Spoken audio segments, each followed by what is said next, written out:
கர்த்தருடைய பரிசுத்த நாமத்திற்கு ஸ்தோத்திரம். விலையேற பெற்ற நேரத்திலே உங்களை மறுபடியும் காண்பதிலே மிகுந்த மகிழ்ச்சி அடைகிறேன்.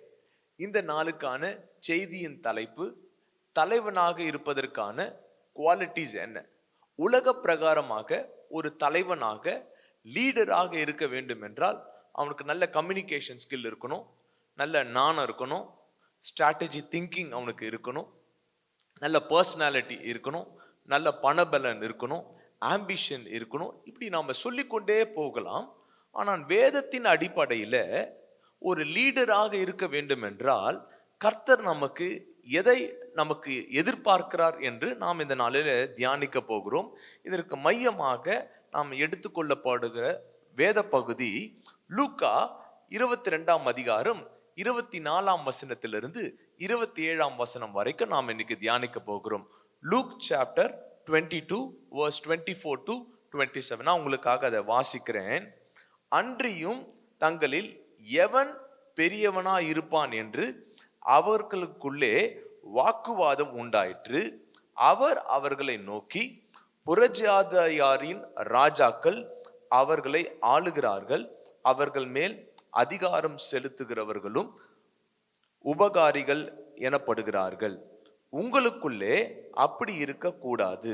உங்களில் பெரியவன் சிறியவனை போலவும் தலைவன் பணிவிடைக்காரனை போலவும் இருக்க கடவன்.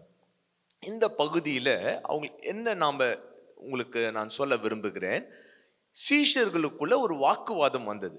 நம்மில யார் பெரியவன், யார் தலைவன் என்ற ஒரு வாக்குவாதம் வரும் பொழுது இயேசு அவர்களை பார்த்து சொல்லுகிறார், உங்களில் லீடராக இருக்க வேண்டும் என்றால் உங்களில் முதல் சிறியவனாக இருக்கணும். நீங்க பெரியவனாக இருக்க வேண்டும் என்று விரும்பினால் முதலாவது நீங்க சிறியவனாக இருக்கும்படியாக கர்த்தர் விரும்புகிறதை நாம் இந்த இடத்துல நாம பார்க்கிறோம். அதே போல ஒருவன் தலைவனாக இருக்க வேண்டும் என்றால் பணிவிடைக்காரனாக இருக்க வேண்டும் என்று இந்த வாக்குதத்தத்தின் மூலமாக, இந்த வசனத்தின் மூலமாக கர்த்தர் நம்மோடு கூட சொல்லுகிறதை நாம பார்க்கிறோம்.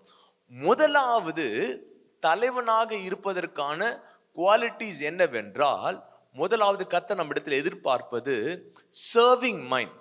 லீடராக இருக்க வேண்டும் என்றால் உங்களுக்கு சேவை செய்கிறவர்களாக, உதவி செய்கிறவர்களாக இருக்கும்படியாக கர்த்தர் நம்மிடத்துல எதிர்பார்க்கிறதை இங்க நாம பார்க்கிறோம். உலக பிரகாரமாக லீடராக இருக்க வேண்டும் என்றால் கமாண்டிங்காக இருக்கணும், கண்ட்ரோல் பண்ணுகிறவர்களாக இருக்கணும், ரூல் பண்ணுகிறவர்களாக இருக்கணும். ஆனால் வேதத்தின் அடிப்படையில் நீங்க பார்த்தீர்கள் என்றால் ஒரு லீடருக்கு வேண்டிய குவாலிட்டிஸ் என்னவென்றால், ஒரு லீடராக நீ லீட் பண்ண வேண்டும் என்றால் முதலாவது நீ நீல் பண்ணி அவனுக்கு சர்வ் பண்ணணும், முழங்கால் படிட்டு சேவை பண்ணுகிறவர்களாக இருக்கும்படியாக கர்த்தர் நம்மிடத்துல எதிர்பார்க்கிறார். இன்னைக்கு மதர் தெரேசா ஒரு லீடராக உலகம் முழுவதும் அவர்களை குறித்து புகழ்ந்து பேசுகிற அளவுக்கு இருப்பதற்கான காரணம் என்னவென்றால், அவர்களுக்குள்ள இருந்த எண்ணம் என்றால் லீடராக இருப்பதற்கு தன்னுடைய புகழுக்காக, தன்னுடைய லாபத்திற்கான ஒரு லீடராக இருக்க வேண்டும் என்று விரும்பவில்லை. அவர்கள் சேவை பண்ண வேண்டும் என்ற எண்ணத்தோடு இருந்ததுனால உலகம் முழுவதும் இந்த லீடரை குறித்து எல்லாரும் புகழ்ந்து பேசுகிற அளவுக்கு மரித்தும் பேசுகிறவர்களாக இந்த மதர் தெரேசா காணப்படுவதற்கான காரணம் என்னவென்றால், இந்த லீடர் எப்படிப்பட்டவர்களாக இருந்தார்கள் என்றால் சர்விங் மைண்டோடு இருந்தார்கள், மற்றவர்களுக்கு உதவி செய்ய வேண்டும் என்ற எண்ணத்தோடு இருந்தார்கள். இந்த மதர் தெரேசாவை குறித்து நமக்கு எல்லாருக்குமே தெரியும். ஒரு முறை இந்த லெப்ரசிக்காக, இந்த தொழுநோய்க்காக அவங்க உதவி கேட்டு போறாங்க. ஒரு நபர் இடத்துல கேட்கும் பொழுது, கை நீட்டி கேட்கும் போது அவர் என்ன பண்ணுகிறார் என்றால் அந்த கையில, மதர் தெரேசாவுடைய கையில காரி முழிந்து துப்புகிறார். மதர் தெரேசா என்ன பண்ணுகிறார்கள் என்றால் இந்த எச்சையை எடுத்து துணியில தொடச்சிட்டு, இதை நான் எடுத்துக்கிறேன், அந்த தொழுநோய் ஆளுகளுக்காக, அந்த லெப்ரசிகளுக்காக நீங்க ஏதாவது கொடுங்க. அந்த எதிர்க்க இருந்தவர் மனம் உடைந்து போனார். இப்படிப்பட்ட ஒரு தாழ்மை உள்ள ஒரு இருதயத்தை அவங்களுக்குள்ள இருக்கிறத, உதவி செய்கிற சர்விங் மைண்டை கர்த்தர் நம்மிடத்துல எதிர்பார்க்கிறத நாம பார்க்கிறோம். நாம கூட நம்முடைய பிள்ளைகளுக்காக, நமக்காக மாத்திரம் நாம இருக்காதபடிக்கு மற்றவர்களுக்காக சேவை செய்கிற ஒரு எண்ணம் நமக்குள்ள இருக்கணும். நீங்க இடத்துல பார்த்தீங்கன்னா கூட நம்முடைய க்ளோஸ் ரிலேட்டிவ்ல நம்ம சாப்பிடும் பொழுது அவங்க பந்தியில் உட்கார்ந்து இருப்பாங்கன்னு பார்த்தீங்கன்னா, நம்முடைய உறவினர்கள் வந்தால் அவங்களுக்கு மட்டும் சர்வ் பண்ணும்.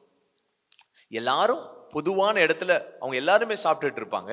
ஆனால் நம்மளுடைய பிள்ளைகளுக்கோ நமக்கு தெரிந்தவர்களுக்கு மட்டும் எடுத்துகிட்டு வந்து என்ன பண்ணுவோம், சர்வ் பண்ணுவோம். இல்லைன்னா எல்லாருக்கும் சர்வ் பண்ணுவோம். ஆனால் நமக்கு ரொம்ப முக்கியமானவங்க, நமக்கு தெரிஞ்சவர்களாக இருந்தால், நாம் ரொம்ப நேசிக்கிறவங்களை மட்டும் நம்ம என்ன பண்ணுவோம் அப்படின்னு பார்த்தீங்கன்னா, அவங்களுக்கு மட்டும் அந்த பீசஸை கொஞ்சம் அதிகமாக போடுவோம். ஆனால் கர்த்தர் என்ன எதிர்பார்க்கிறார் என்றால், நம்முடைய லாபத்திற்காக, நம்முடைய சுயத்திற்காக, நம்முடைய ஒரு சின்ன சர்க்கிளில் மாத்திரம் அல்ல, ஒரு லீடராக இருக்க வேண்டும் என்றால் உங்களுக்கு சர்விங் மைண்ட் இருக்கும்படியாக கர்த்தர் எதிர்பார்க்கிறதை நாம் இந்த இடத்துல பார்க்கிறோம். இரண்டாவதாக நாம பார்க்க வேண்டிய ஒரு காரியம், ஒரு லீடராக இருக்க வேண்டும் என்றால் இரண்டாவதாக அவனுக்கு தேவை தாழ்மை உள்ள குணம். ஒரு லீடராக இருக்க வேண்டும் என்றால் நாம என்ன நினைக்கிறோம், நல்ல ஒரு அதுக்கேற்ற செட்டப்ல தான் இருப்பாங்க. ஒரு லீடர் பார்த்தீங்கன்னா அதுக்கேற்ற ஒரு, எனக்கு என் பின்னாடி எடுத்துட்டு வந்தா என் பேக்கை ஒருத்தர் எடுத்துட்டு வரணும், ஒரு எல்லாமே ஒரு செட்டப்பாக இருக்கணும்னு நினைப்பாங்க. இந்த லீடராக இருக்கிற ஒரு காரியம் நிலை நிற்காது.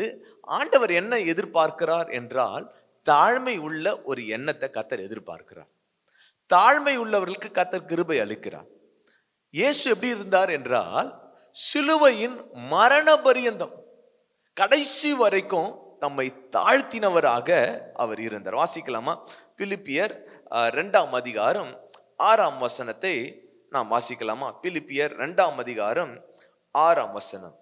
அவர் தேவனுடைய ரூபமாய் இருந்தும் தேவனுக்கு சமமாய் இருப்பதை கொள்ளையாடின பொருளாக எண்ணாமல் தம்மை தாமே வெறுமையாக்கி அடிமையின் ரூபம் எடுத்து மனுஷ சாயலானார். ஆமென். அவருடைய பலத்தை அந்த இடத்துல காமிக்காம அவர் தாழ்மை உள்ள ஒரு குணத்தை அந்த இடத்துல காண்பிக்கிறவராக இருந்தார். ராபோஜனத்துல பந்தியில இருக்கும் பொழுது அவருடைய தாழ்மையை பாருங்க. அந்த இடத்துல அவர் என்ன பண்ணுகிறார் என்றால், சீஷருடைய கால்களை கழுவுகிறவராக இருந்தார். அவர் கொள்ளையாடின பொருளாக எண்ணாமல், பிதாவுக்கு சமமாய் இருப்பதை கொள்ளையாடின பொருளாக எண்ணாமல், அந்த இடத்துல என்ன சொல்லுகிறார் என்றால், நான் இந்த இடத்துல நாம என்ன கற்றுக்கொள்ளுகிறோம் என்றால், அவர் இந்த உலகத்துல ஊழியம் கொள்ள வரல, ஊழியம் செய்யும்படியாக வந்தார். முதலாவது அவர் எல்லாருக்கும் சேவை செய்கிறவராக, உதவி செய்கிற ஒரு மனப்பான்மை உள்ளவராக இருந்தார். இரண்டாவது, ஒரு லீடருக்கான குவாலிட்டி என்னவென்றால், தாழ்மை உள்ளவர்களாக நாம் இருக்கணும். தன்னைத்தான் தாழ்த்துகிறவன் உயர்த்தப்படுவான், தன்னைத்தான் உயர்த்துகிறவன் தாழ்த்தப்படுவான். அப்ப யாருக்கு உயர்வு என்றால், தன்னை தாழ்த்துகிறவனுக்கு தான். தன்னையே குறித்தே நிறைய பேர் பார்த்தீங்கன்னா, ஒரு தலைவனாக இருக்க வேண்டும் என்ற குவாலிட்டிஸ்க்காக அவனை குறித்தே எல்லாத்தையும் பெருமையாக பேசிக்கொண்டே இருப்பார்கள். ஆனால் கர்த்தர் என்ன எதிர்பார்க்கிறார் என்றால், நீங்க தாழ்மை உள்ளவர்களாக இருக்கும் பொழுது கர்த்தர் நமக்கு கிருபை அளிக்கிறவராக இருந்தார். அதான் இயேசு சொல்லுவாரு, பணிவிடைக்காரன் இருக்கிறான், பந்தியில ஒருத்தன் உட்கார்ந்து கொண்டு இருக்கிறான், கேட்டரிங்ல ஒருத்தன் சர்வ் பண்ணுகிறவனாக இருப்பான். ரெண்டுல யார் பெரியவன் அப்படின்னும் பொழுது பந்தியில உட்கார்ந்து இருக்கிறவன் தான் பெரியவனாக இருக்கிறான். அப்போது அந்த பந்தியில இருக்கும் பொழுது இயேசு என்ன சொல்றார், அவர் அந்த பந்தியிலிருந்து எழுந்திருந்து என்ன பண்ணுகிறார் என்றால், பணிவிடைக்காரனை போல காணப்பட்டது போல நாமும் இயேசுவின் சாயலாக இப்படிப்பட்டவர்களாக இருக்கும்படியாக கர்த்தர் நம்மிடத்துல ஒரு மாதிரியாக வாழ்ந்து விட்டு சென்று இருக்கிறார். இப்படிப்பட்ட ஒரு தாழ்மை உள்ள ஒரு குணம் நமக்குள்ள இருக்கணும். இறங்கி போகிற ஒரு குணம் இருக்கணும். எல்லாருக்குள்ளயும் அது இருக்கணும். சின்ன பிள்ளைங்கள்லேருந்து பெரியவர்கள் வரைக்கும் இருக்கணும். ஒரு ஸ்கூல்ல கூட அங்க போகும்போது எல்லா ஸ்டூடெண்ட்ஸும் உட்கார்ந்துட்டு இருக்காங்க. அந்த டீச்சர் என்ன பண்ணுகிறார்கள் என்றால், நிறைய புக்ஸை அவங்க தூக்கிட்டு போறாங்க, சுமந்து கொண்டு அவங்க போயிட்டே இருக்காங்க. பிள்ளைகளுக்கு அது வேலை இல்லை. ஆனா எல்லா பிள்ளைகளும் பார்த்து கொண்டே இருக்கிறாங்க. அவங்க அந்த சுமையை சுமந்து கொண்டு போகும் பொழுது அந்த ஒரு மாணவன் என்ன பண்ணுகிறான் என்றால், ஓடி வந்து அந்த மிஸ் கஷ்டப்படுகிறதை பார்த்து அந்த புக்ஸ் எல்லாம் என்ன பண்ணுகிறான் என்றால் அவங்களுக்கு உதவியாக வந்து தன்னிடத்துல இறங்கி வந்து அந்த மிஸ்ஸுக்கு உதவி செய்கிறத பார்க்கிறோம். அப்ப அந்த மிஸ் சொன்னாங்க, நீதான்ப்பா உண்மையான லீடராக இருக்கிறாய். எத்தனை நேரத்துல நம்மை தாழ்த்துகிற ஒரு எண்ணம் நமக்குள்ள வருகிறதா? ஒரு சேர்ல உட்கார்ந்துட்டு இருந்தா கூட, ஒருத்தர் வரும் பொழுது, ஒரு பஸ்ல டிராவல் பண்ணும் பொழுது, அந்த இடத்துல நம்முடைய சீட்டுக்காக சண்டை போடுகிறவர்களாக இருக்கிறோமா? இல்லை என்றால் அந்த இடத்தை கொடுத்து மிகவும் கஷ்டப்படுகிற ஒரு சூழ்நிலையோடு இருக்கும் பொழுது சர்விங் மைண்டோட தம்மை தாழ்த்தி அவங்களுக்கு இடத்தை கொடுத்துட்டு நாம நிற்கிறோமா, இல்லைன்னா கீழே உட்கார்றோமா? இந்த குணத்தை கர்த்தர் எடுத்து பார்க்கிறார். தன்னைத்தான் தாழ்த்தும் பொழுது கர்த்தர் என்ன சொல்றாருன்னா, உன்னை நான் உயர்த்துவேன் என்று கர்த்தர் நம்மை பார்த்து சொல்லுகிறார். நிறைய நேரத்துல இப்படிப்பட்ட தாழ்மை உள்ள குணம் நமக்குள்ள இருப்பதில்லை. நாம நேசிக்கிறவங்களை நாம நேசிக்க முடியும். ஆனா இந்த சபைக்குள்ள கூட நாம இருக்கிற இடத்துல கூட நாம என்ன பண்ணுவோம்னா, ஃபங்க்ஷன்ல கூட நமக்கு பிரியமில்லாதவர்களும் வருவார்கள் என்று சொல்லி, அவங்க 7 மணிக்கு ஃபங்க்ஷன்னா இல்லை அவங்க முகத்தை நான் பார்க்கவே கூடாது அப்படின்னு ஒரு ஈகோவோட நம்ம என்ன பண்ணுவோம்னா, நாம் ஒரு 9 மணிக்கா நம்ம என்ன பண்ணலாம், போகலாம். இல்லைன்னா அந்த ஃபங்க்ஷனுக்கு இன்னைக்கு நம்ம போக வேண்டாம், ஏன்னா இவங்களுடைய முகத்தில் நான் என்ன பண்ணணும், முழிக்கணும். அதனால நம்ம என்ன பண்ணலாம், ஃபங்க்ஷன் முடிச்சுட்டு அடுத்த நாள் கூட அவங்க வீட்டில் போய் நம்ம பார்க்கலாம். சபையில் கூட என்ன பண்ணுகிறோம் என்றால், இந்த சபைக்கு நான் வருவதில்லை, ஏன்னா அவங்களுக்கும் எங்களுக்குள்ள இருக்கிற அந்த சண்டையினால நாம தாழ்ந்து போகிற ஒரு எண்ணம் இல்லாம நம்மை மாத்திரமல்ல குடும்பத்தையே நாம் என்ன பண்ணுகிறோம், ஆண்டவரிடத்திலிருந்து பிரிக்கிறோம். நாம அந்த எதிரிகளிடத்திலிருந்து மாத்திரமல்ல, கர்த்தருடைய ஆலயத்திலிருந்து கர்த்தரிடத்திலிருந்தே நாம பிரிக்கிறவர்களாக இருப்போம். இப்படிப்பட்ட ஒரு தாழ்மை இல்லாத ஒரு குணம் நமக்குள்ள இருந்தால், நம்முடைய இருதய கடினத்தின் நிமித்தம் நாம என்ன பண்ணுகிறவர்களாக இருப்போம் என்றால், இந்த லீடர்ஷிப் குவாலிட்டிஸை நாம லூஸ் பண்ணுகிறவர்களாக இருப்போம். கடைசியாக ஒன்றை நாம பார்க்க போகிறோம். வேதத்தின் அடிப்படையில ஒரு லீடராக நான் இருக்க வேண்டும் என்றால், முதலாவது எனக்கு தேவையானது சர்விங் மைண்ட். மதர் தெரேசாவை போல, இந்த டீச்சரை போல, இயேசுவை போல நாம ஊழியம் கொள்ளாமல் ஊழியம் செய்கிறவர்களாக இருக்கும்படியாக கர்த்தர் விரும்புகிறார். இரண்டாவதாக தேவன் எதை எதிர்பார்க்கிறார் என்றால், ஒரு லீடருக்கான குவாலிட்டி எப்படிப்பட்டவனாக இருக்க வேண்டும் என்றால், சிறியவனாக தாழ்மை உள்ள ஒரு குணத்தை கர்த்தர் எதிர்பார்க்கிறார். இயேசு தன்னுடைய சீஷருடைய கால்களை கழுவினது போல நம்மையும் நமக்குரிய இருக்கிற எல்லா விதமான பெருமையும் விட்டுட்டு தாழ்மை உள்ள குணத்தை கர்த்தர் எதிர்பார்க்கிறார். மூன்றாவதாக நமக்குள்ள இருக்க வேண்டிய ஒரு காரியம் என்னவென்றால், கீழ்ப்படிதலை கர்த்தர் எதிர்பார்க்கிறார்.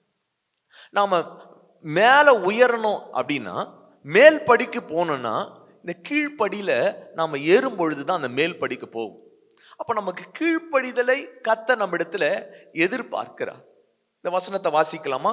இதற்கு ஆதாரமாக யோவான் 6ஆம் அதிகாரம் 38ஆம் வசனத்தை நான் வாசிக்கிறேன். என் சித்தத்தின்படி அல்ல, என்னை அனுப்பினவருடைய சித்தத்தின்படி செய்யவே நான் வானத்திலிருந்து இறங்கி வந்தேன் என்று சொல்லி இயேசு சொல்லுகிறதை பார்க்கிறோம். அவர் தேவனுடைய ரூபமாய் இருந்தும் பிதாவுக்கு சமமாய் இருந்தாலும், அந்த இடத்துல என்ன பண்ணுவோம்னா, ஒரே ஒரு இடத்துல அவர் தேவனுக்கு ஏற்ற சாயலில் இருந்தா கூட நம்ம என்ன பண்ணுவோம்னா, 2 பேருக்குள்ள காம்படிட்டிவ் பண்ணி ஒருத்தரை என்ன பண்ணுவோம், அவங்களை கீழே தள்ளி மேலே வரணும்னு தான் நினைப்போம். ஆனால் இயேசு அப்படி செய்யல. ஆண்டவர் என்ன பண்ணுகிறார் என்றால், அந்த வசனத்துல என் சித்தத்தின்படி அல்ல, இயேசு சொல்றாரு, என்னை அனுப்பினவருடைய பிதாவின் சித்தத்தின்படியே செய்யவே நான் வானத்திலிருந்து இறங்கி வந்தேன். இப்ப கர்த்தர் நம்ம இடத்துல எதிர்பார்க்கிற ஒரு காரியம் என்னன்னா, கீழ்ப்படியும். நமக்கு மேல ஒருத்தர் இருக்கிறாங்க அப்படின்னா நாம அவங்களுக்கு கீழ்ப்படுகிறவர்களாக இருக்கணும். நீங்க ஒரு டீம் லீடரா இருக்கிறீங்கன்னா, உங்களுக்கு கீழே ஒரு 10 பேர் இருக்கிறாங்கன்னா, அவங்கள நீங்க கண்ட்ரோல் பண்ணுகிறீங்க, அவங்களுக்கு நீங்க சர்வ் பண்றீங்க, அவங்களுக்கு தாழ்மையா இருக்கிறீங்கன்னா, உங்களுக்கு மேல ஒரு மேனேஜர் இருக்காங்கன்னா, நீங்க அவங்களுக்கு கீழ்ப்படுகிறவர்களாக இருக்கணும். அவருக்கு நீங்க கீழ்ப்படியாம உங்களுடைய டீம் மெம்பர்ஸ் மட்டும் உங்களுக்கு கீழ்ப்படியணும்னு எதிர்பார்த்தீங்கன்னா அது நடக்கவே நடக்காது. You cannot grow in your life. கர்த்தர் இந்த வேதத்தின் வசனத்தின்படி கர்த்தர் நம்மிடத்துல ஒரு லீடருக்கான குவாலிட்டியை கர்த்தர் நம்மிடத்துல எதிர்பார்க்கிறார். 3, நம்முடைய எதிர்காலத்துல நாம் ஒரு லீடராக இருக்க வேண்டும் என்றால், முதலாவது I need to have a serving mind. மற்றவங்களுக்கு ஊழியம் கொள்ளாமல் ஊழியம் செய்கிற ஒரு எண்ணம் நமக்குள்ள இருக்கணும். 2வது தாழ்மை உள்ள ஒரு எண்ணம் இருக்கணும்.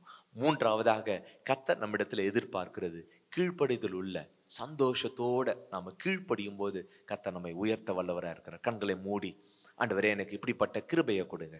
ஒருவேளை உங்களுடைய எதிர்காலத்துல நான் உயரணும், கர்த்தர் என்னை உயர்த்தணும், நான் தலைவனாக இருக்கணும், நான் பெரியவனாக இருக்க வேண்டும் என்றால் கர்த்தர் நம்ம இடத்துல எதிர்பார்க்கிறது, ஆண்டவரே I need to have a serving mind. மற்றவங்களுக்கு உதவி செய்கிற ஒரு குணத்தை எனக்கு தாங்கப்பா, தாழ்மை உள்ள குணத்தை தாங்கப்பா. அவனை தான் கர்த்தர் உயர்த்துகிறார் என்று நாங்கள் இன்றைக்கு கற்றுக்கொண்டோம். ஆண்டவரே, இன்றைக்கு எங்களுடைய எல்லா பெருமையும் எல்லா ஈகோவையும் இயேசுவின் நாமத்தினால் ஆவியானவரே எங்களை இது எல்லாவற்றிலிருந்து விலக்கி, ஆண்டவரே எங்க மாம்ச சிந்தையிலிருந்து ஆண்டவரே நாங்கள் விலகி சுவாமி, ஆண்டவரே காட்ஸ் பிளான்ல ஓட உதவி செய்யுங்க சுவாமி. எங்களுடைய சித்தத்தின்படி அல்லப்பா ஆண்டவரே, இயேசு கடைசி வரை ஆண்டவரே பிதாவின் சித்தத்தை நிறைவேற்றுகிறவராய் இருந்தது போல ஆண்டவரே, நாங்கள் இந்த உலக பிரகாரமாக எங்க மாம்ச சிந்தையின்படி நாங்கள் ஓடாதபடிக்கு உம்முடைய ஆவியின் சிந்தையில இருக்க எங்களுக்கு உதவி செய்யுங்க. நல்ல தகப்பனே, நன்றியோடு ஸ்தோத்திரிக்கிறோம். இந்த வார்த்தையின் மூலமாக எங்களோடு கூட பேசினதற்காக நன்றி. உடைய பிள்ளைகளை ஆசீர்வதிங்க, உயர்த்துங்க, மேன்மைப்படுத்துங்க. இயேசுவின் மூலம் ஜெபிக்கிறோம் நல்ல பிதாவே, ஆமென்.